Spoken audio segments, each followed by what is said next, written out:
जैसे कि last episode में हमने देखा कि जियान ने एरोगेंट भाई चान को हरा दिया था और जब लियू के जियान से पंगा लेने लगा तो वहाँ हैन यू और लिन जिया ने आकर जियाओ यान को बचा लिया और इन दोनों के बीच सिचुएशन टेम्परेरीली शांत हो गई। जियान ने भाई चान को रैंकिंग में पीछे छोड़ दिया है और अब जियान के ऊपर से सारे स्ट्रेस खत्म हो गए हैं। लिन जिया जो कि हैन यू के साथ रहता है और लियू के जो कि अपनी बहन की खातिर जियान से पंगा लेने आया था, वो स्ट्रॉन्गेस्ट लोगों की लिस्ट में सेकंड एंड थर्ड रैंक पर है, इसलिए अब वो जल्द से जल्द टॉप 10 के लिस्ट में और आना चाहता है। अभी नंबर 1 पर कौन है, इन्हें उस मिस्टीरियस पर्सन के बारे में नहीं पता है। अब जियान टीचर से कहता है कि उसने earth spirit pills, earth heart of fire, ganoderma और ग्रीनवुड इमॉर्टल माइंड को तो रिफाइन करके तैयार कर लिया है, लेकिन अभी उसके पास dragon beard eyes and fire fruit और 6th order water attribute magic core की कमी है। इसलिए अब वो मेडिसिनल मार्शल मैनेजमेंट लाइब्रेरी में इन दोनों हर्ब्स को लेने जा रहा है।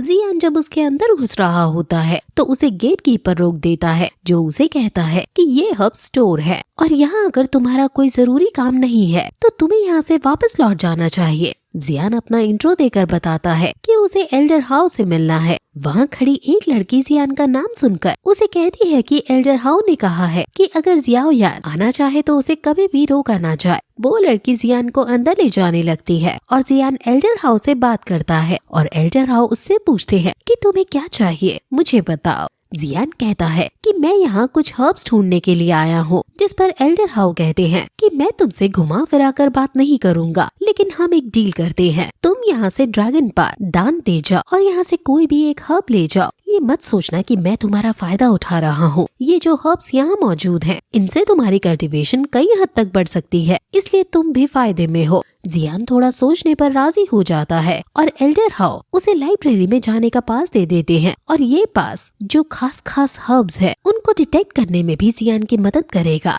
जियान लाइब्रेरी के अंदर घुसकर यहाँ वहाँ देखने लगता है। ये लाइब्रेरी बहुत बड़ी है, यहाँ कई सारे मेडिसिनल इंग्रेडिएंट्स हैं और जियान फिर लिफ्ट के ऊपर चढ़ता है और अलग अलग फ्लोर्स पर जाने लगता है और हर्ब्स ढूंढने लगता है। वो और ऊपर की मंजिल पर जाता है और कई सारी हर्ब्स होने की वजह से वो बेस्ट हर्ब चूज नहीं कर पा रहा है और फिर आखिरी में वो सबसे ऊपर पहुंच जाता है और समझ जाता है कि ये वो जगह है जहाँ सबसे अच्छे हर्ब्स हैं। उसे फिर ब्लड पाइथन ब्रांच दिखती है और वो कहता है कि इतनी खास हर्ब्स इन कोरियाद में ही मिल सकती हैं। इस इंग्रेडिएंट से डॉलिंगदान भी बनाई जा सकती है। वो फिर आगे बढ़ता है और उसे फिर finally dragon board eyes fire fruit मिल जाती है और वो काफी खुश होता है। वो उसे ग्रैब करता है, लेकिन तभी वहाँ अचानक एक छोटी लड़की उछलते कूदते जियान के हाथ से वो हर्ब छीन लेती है और उससे पूछती है कि आखिर तुम कौन हो, क्यों मेरे फ्रूट को तुम चुरा रहे हो। जियान छोटी सी लड़की को देखकर हैरान है और वो जब ये देखता है कि वो एक हर्ब जिसका नाम वज्र बोधिसत्व है वो खा रही है तो उसे रोकता है और कहता है कि ये बहुत ज्यादा हार्ड है, तुम इसे मत खाओ। लेकिन वो लड़की बड़ी आसानी से न सिर्फ उसे खा लेती है बल्कि अपने दांतों से चबा भी लेती है।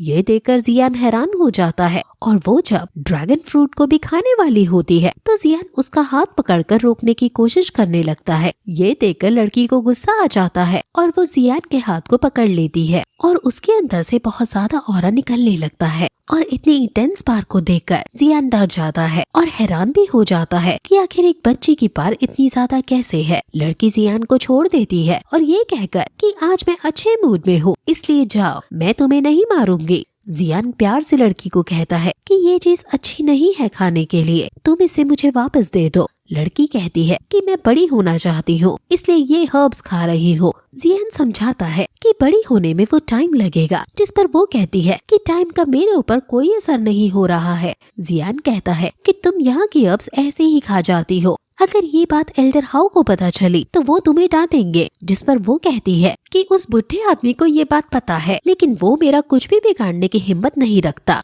जियान कहता है तो क्यों ना हम एक डील करें, तुम मुझे ये वाली हर्ब दे दो, इसके बदले में मैं तुम्हें एक तुम्हारी हर्ब को रिफाइन करके दूंगा जिसे तुम्हें कच्चा नहीं खाना पड़ेगा। वो पूछती है कि क्या तुम एक रिफाइनर हो, जिस पर जियान हाँ करता है और वो राजी हो जाती है, लेकिन वो साथ ही साथ ये भी कहती है कि अगर उसका स्वाद फिर अच्छा नहीं हुआ तो मैं ये तुमसे वापस छीन लूंगी और तुम्हें भी खा जाऊंगी। वो उसे हर्ब दे देती है और जियान भी मजाक में कहता है कि तुम्हें देखकर लगता नहीं कि तुम मुझे खा पाओगे, जिस पर वो कहती है कि एक लड़की कुछ भी खा सकती है, अब तुम्हें तुम्हारी हर्ब मिल गई है, इसलिए अब जल्दी करो और मेरी हर्ब को रिफाइन करो। तो जियान जल्दी से अब नीचे जाकर एल्डर हाउ से बात करने के बाद रिफाइन के लिए तैयार हो जाता है और अब दोनों एल्डर हाउ के पास जाने लगते हैं। जब वो एल्डर हाउ के पास पहुंचने ही वाले थे तो वो लड़की छुप जाती है और एल्डर हाउ जियान से कहते हैं कि मैंने सोचा नहीं था कि तुम इतनी जल्दी वापस आ जाओगे। आखिर क्या तुम्हें तुम्हारी हर्ब मिल गई? मेरी फ्रेंड को टाइम ना मिल पाने की वजह से वो योर डायरीज पर वीडियोस नहीं ला पा रही थी, इसलिए उनके चैनल पर आपके लिए मैं वीडियोस लाया करूंगी और आपको नेम सर्च करने में आसानी हो, इसलिए उसका नाम मिस वॉइस ओवर 2 कर दिया गया है। उसके अंदर हम आपकी पसंदीदा कोरियन ड्रामा और एनिमे लाया करेंगे। सो आप उस चैनल को पूरा सपोर्ट करें। इसके आगे का पार्ट भी आपको उसी में देखने को मिलेगा।